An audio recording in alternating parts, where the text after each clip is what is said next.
Eu estou falando com vocês aqui nesta segunda-feira, dia 3 de agosto. Vejam só, hein? Estamos em agosto. São 5 horas da tarde. Um dia belíssimo aqui em Porto Alegre. E não faz frio. Nós estamos com quase 30 graus em Porto Alegre. É inacreditável. Em pleno inverno, 30 graus em Porto Alegre. Claro que as restrições às atividades humanas e econômicas aqui em Porto Alegre prosseguem, severas. Mas hoje o prefeito Marquesan Júnior, ele, agora mesmo que eu estou falando com vocês aqui, está reunido com dezenas de líderes das entidades empresariais para discutir formas de flexibilizar as restrições que estão sendo impostas aqui, sobretudo para cima do comércio, mas de modo geral para todos. Acho que vamos ter flexibilização aqui em Porto Alegre. Aliás, o que já acontece em vários outros lugares do Brasil aí, segundo eu acompanho todo dia no meu blog polibiobraga.com.br. Mas não é sobre isso que eu quero falar hoje com vocês aqui, porque já desde o final da semana passada, um assunto vem assombrando a minha imaginação, que é esta denúncia feita por um jornalista brasileiro, o Alan dos Santos, que é publisher do Terça Livre, né? Terça Livre. Opera só na internet. Ele fez uma denúncia gravíssima na sexta-feira e eu não vi repercussão nenhuma na mídia corporativa, à exceção da Bandeirantes, no jornal, aliás, da Record, jornal da Record. Bandeirantes vezes tratar disso aí, claro que não. Mas fora isso, a mídia corporativa praticamente ignorou e continua ignorando esse assunto. E, no entanto, o que disse o Alan dos Santos? Eu tenho repercutido isso a todo momento no meu blog. Quem me lê ali sabe até do que eu estou falando. Pode até parecer um pouco confuso para algumas pessoas, e é por isso que eu vou tratar esse assunto aqui hoje com vocês. O que o Alan dos Santos denunciou? Ele já estava nos Estados Unidos. Ele, inclusive, disse: olha, eu estou indo para os Estados Unidos. Está indo embora, né? Fugindo. Ou refugiando-se. Porque ele achava que, feitas essas denúncias aqui no Brasil, ele corria risco de vida iminente. Então, resolveu se refugiar nos Estados Unidos. E de lá é que ele fez essa denúncia que é gravíssima. Mas a mídia corporativa não está repercutindo. Sites, blogs, poucos, a não ser eu e mais alguns, Jornal da Cidade e outros, né, é que estão repercutindo. No Congresso, o Congresso está trabalhando meia boca. Ninguém está falando praticamente nisso aí. Né? E os acusados, muito menos ainda. Então, isso é uma velha tática, uma velha técnica utilizada por essa gente, pelo eixo do mal. Não reage diante de determinadas denúncias. Fica quieto, acha que com o tempo as coisas somem da mídia. O pior é que some mesmo. Isso já aconteceu antes, em abril de 2019, quando o blog O Antagonista, você já deve ter ouvido falar no Antagonista, e a revista que eles têm, eletrônica também, a Cruzoé, em abril do ano passado, foi censurado por ordem do ministro Dias Toffoli. Quem cumpriu a ordem foi o ministro Alexandre de Moraes, esse Alexandre de Moraes das fake news agora, que mandou prender o jornalista Oswaldo Eustáquio, submetido a humilhações, eu diria torturas psicológicas dentro da Polícia Federal. Por ordem de quem? Não a tortura, claro. Por ordem de quem essa prisão? Por ordem do Alexandre de Moraes, o mesmo que foi lá cumprir a ordem do Dias Toffoli em abril de 2019, censurando a revista Cruzoé e o blog Antagonista, porque eles tinham, o blog e a revista, eles tinham publicado uma reportagem chamada O Amigo do Meu Pai. O amigo do meu pai era nada menos e nada mais do que o Dias Toffoli, presidente do Supremo Tribunal Federal. Foram escabrosas revelações feitas contra o presidente do Supremo Tribunal Federal, de corrupção explícita, passiva e ativa, de participação em organização criminosa. Enfim, olha, coisa assim de arrepiar o pelo. Mas a mídia corporativa silenciou, o próprio Supremo Tribunal Federal nem sequer se debruçou sobre o assunto, a não ser por essa ordem do Dias Toffoli mandando censurar a publicação. A censura que foi levantada alguns dias depois. Mas morreu por ali. Se vocês procurarem no Google essa reportagem, o amigo do meu pai com essas denúncias contra o Dias Toffoli, feita em abril do ano passado, vocês vão encontrar tudo ali, está tudo ali. Está tudo ali. Morreu por ali. Agora, esse ano, de novo, agora, esse mês de julho, dia 12 de julho, o jornalista Diego Scosteg, no seu blog, ele voltou ao assunto. Voltou ao assunto. E produziu uma série de notas denunciando o Dias Toffoli como corrupto, revelando como é que a OAS reformou a casa do Dias Toffoli em troca de favores, como é que a Odebrecht, antes da nomeação dele para o Supremo Tribunal Federal, pagava uma mesada para ele, uma propina. Vocês pensam que isso aí repercutiu de alguma forma na mídia corporativa, dentro do Congresso, o próprio Supremo Tribunal Federal? Olha, o Dias Toffoli respondeu, não, ficou por... Dessa vez o Dias Toffoli nem mandou o Alexandre de Moraes, que é o delegado dele, censurar o Diego Scosteg. Ninguém falou. Poucos dias morreu o assunto. E aí, então, agora chegamos em maio deste ano. Aqui.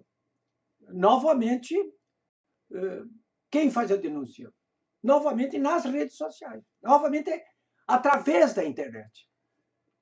E quem faz a denúncia em maio foi o jornalista Alan dos Santos, do Terça Livre, esse que eu estava falando ainda há pouco, aqui, sobre a questão da espionagem.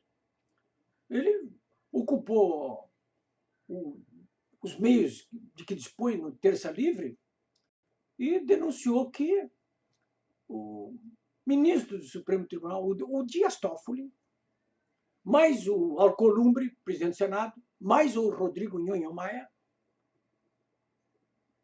estavam, naquele momento que ele estava falando, tramando um golpe contra o presidente Bolsonaro, para depor. A denúncia é severíssima. O próprio jornalista Oswaldo Stock depois abriu espaço no seu blog para o ex-deputado Roberto Jefferson, que, num domingo de noite, escancarou as portas dessa tentativa de golpe contra o presidente. Lancetou o tumor e impediu que fosse adiante. Ora, a partir daí é que começa essa via crucis, a partir de maio deste ano, do jornalista Alan dos Santos. Mas começa também um problemão para o próprio Supremo Tribunal Federal e para o Tribunal Superior Eleitoral. Por que razão? Porque, ora, senhores, agora, em julho, mês passado agora, no início do mês, o ministro Barroso, que tinha assumido a presidência do Tribunal Superior Eleitoral, mas que é ministro do Supremo Tribunal Federal, ele contratou um servidor da Justiça Federal do Mato Grosso, contratou para a área de segurança do Tribunal Superior Eleitoral. Por que razões ele foi buscar o Igor Tobias lá no Mato Grosso? Até agora o próprio Alan não disse, não sabe, e ninguém disse também. Mas o fato é que eu tenho um ato de nomeação dele aqui, vou mostrar para vocês. Ele foi contratado para ali. E o que fez esse Igor na área de segurança do Tribunal Superior Eleitoral? A mando do Barroso, que com certeza estava trabalhando para tentar identificar as fontes que estavam abastecendo o Roberto Jefferson, o Oswaldo Eustáquio, o Alan dos Santos em relação a essa trama diabólica que estava em execução aí para depor o presidente Bolsonaro. Então, o Igor ficou encarregado de apurar essa questão. Quem são esses? Onde é que estão essas fontes? Quem são elas? Ora, o Igor imediatamente contratou, em nome do Tribunal Superior Eleitoral, uma empresa de varredura de centros de espionagem existentes em Brasília. Essa empresa é a Rode e Schwartz. Rode e Schwartz foi contratado, produziu um relatório, e o mais curioso é que esse relatório a cópia dele foi parar na mão do Alan dos Santos, claro que não revelou de quem que ele recebeu, se foi do próprio Igor Tobias, se foi de alguém ligado ao governo Bolsonaro, se foi da própria Rode Schwartz. Ele não disse como é que conseguiu isso aí. Nem vai dizer. Aliás, nem deve dizer. Mas o fato é que ele fez essa denúncia na sexta-feira. Se olha, esse relatório contratado pelo servidor do Tribunal Superior Eleitoral, Igor Tobias, e produzido pela Rode Schwartz, esse relatório identificou pelo menos 3 locais que nos interessam listar, onde foram localizadas maletas, aquelas maletas que vocês veem no 007, sim, de espionagem, aquilo mesmo. Identificou algum esquerdopata idiota, chegou a dizer assim, mas eles entraram então na Embaixada da China? Como é que eles entraram na Embaixada da Coreia do Norte? Ora, senhores, é como se uma varredura fosse feita desse modo físico. Eles identificaram, sim, os sinais que estavam sendo emitidos desde a Embaixada da China, provenientes desse tipo de equipamento, que ficou assinalado na varredura feita pela Rode Schwartz, um na Embaixada da China, outro na Embaixada da Coreia do Norte, de um advogado que tem advogado em favor do pessoal lulopetista aí, que é o Cacai, que, aliás, foi o único que falou até agora. Falou apenas no dia seguinte da denúncia para a Jovem Pan. Né? Tentou desqualificar. Não tem prova, e todo mundo... Não tem prova. Bom, o Alan, quando falou dos Estados Unidos sexta-feira, não mostrou prova mesmo. Eu já disse para vocês aqui que jornalistas, quando fazem investigativos, quando fazem esse tipo de denúncia, a Veja cansava de fazer isso aí. Né? Nem sempre mostra todo o jogo de cara, até para ver como é que o adversário vai se movimentar. A China não falou, a Embaixada da China. A Embaixada da Coreia não falou. O Cacai falou, mas disse, não tem prova. Mordeu a isca, né? Porque no dia seguinte já o Alan dos Santos começou a mostrar algumas provas, pois uma parte do relatório com o mapa de Brasília assinalando os pontos que haviam sido identificados aí pela Rode Schwartz. Quer dizer, foi identificado não apenas a existência dessas maletas de espionagem na Embaixada da China, da Coreia, ali onde foi narrado, mas mostrou, além disso, porque foi monitorado, o uso também, não bastava identificar onde é que elas estavam, mas o uso delas era uma espionagem realizada em cima do presidente da República. Então, está aqui, o que o Alan mostrou, olha aqui, ó. O ato de nomeação, a portaria 534, 15 de julho de 2020, faz 18 dias atrás, 19 dias atrás. Diretor-geral da Secretaria do Tribunal Superior Eleitoral, designa o Igor Tobias Mariano, que é servidor da Justiça Federal do Mato Grosso, Tribunal Regional Federal do Mato Grosso, terceira região, para exercer a função comissionada de assistente nível FC6 da Assessoria Especial de Segurança e Inteligência do Tribunal Superior Eleitoral. Está aqui, ó. Isso aqui, mais aquele mapa identificando, são 2 dos documentos que o Alan divulgou até agora, mas ele já disse que tem mais. Não me provoquem que tem mais. Ele continua lá nos Estados Unidos, o Alan dos Santos. Outro dado importantíssimo em relação a essa novela, a esse drama, a essa tragédia política, é que, segundo a denúncia do Alan dos Santos, o Supremo Tribunal Federal tomou conhecimento de tudo isso aí e ficou quieto. É óbvio que tomou conhecimento de tudo isso aí. Por quê? Porque o Barroso, que é o presidente do Tribunal Superior Eleitoral, em última análise, é o contratante do Igor e o contratante da Rodney Schwartz. E ficou sabendo, evidentemente, da existência do relatório, que não foi revelado para ninguém. Claro, relatórios de espionagem não são revelados para ninguém. Mas eles sabiam de uma conspiração incorrida de caráter internacional contra o presidente da República. O Supremo está quieto, o Congresso está quieto, a mídia corporativa está quieta, ninguém está falando nada. Nós já temos aí, passadas 72 horas dessa denúncia, nem o Ministério Público Federal, que fala sobre tudo e sobre todos, que está aí agora a Procuradoria-Geral da República tentando acabar com a Lava Jato. Pelo jeito, a Procuradoria-Geral da República, o Ministério Público Federal, está preocupado demais com a Lava Jato e de menos com uma denúncia desse tipo, que é a da realização, da presença de espiões estrangeiros aqui no Brasil, monitorando o próprio presidente da República, com o objetivo, inclusive, de ajudar as forças políticas internas do eixo do mal a derrubá-lo. É isso que estamos vivenciando nesse momento, senhores.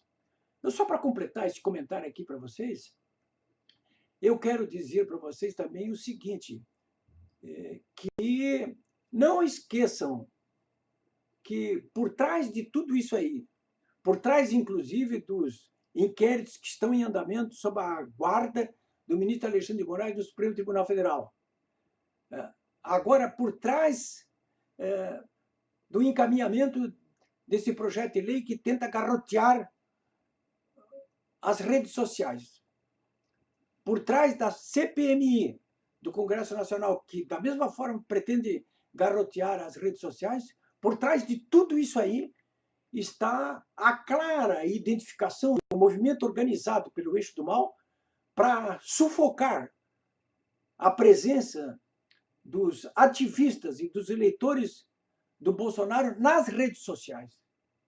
Porque eles sabem que as redes sociais exerceram um papel decisivo na eleição do presidente Bolsonaro. E que se eles não a sufocarem, do modo como estão tentando sufocar agora, prendendo e arrebentando, eles não vão conseguir impedir que agora, em 2022, agora nessas eleições municipais, as redes sociais voltem a exercer um papel predominante na decisão dos eleitores por candidatos que estejam comprometidos com o Estado democrático de direito, das mudanças e a favor do governo Bolsonaro. É isso aí, senhores.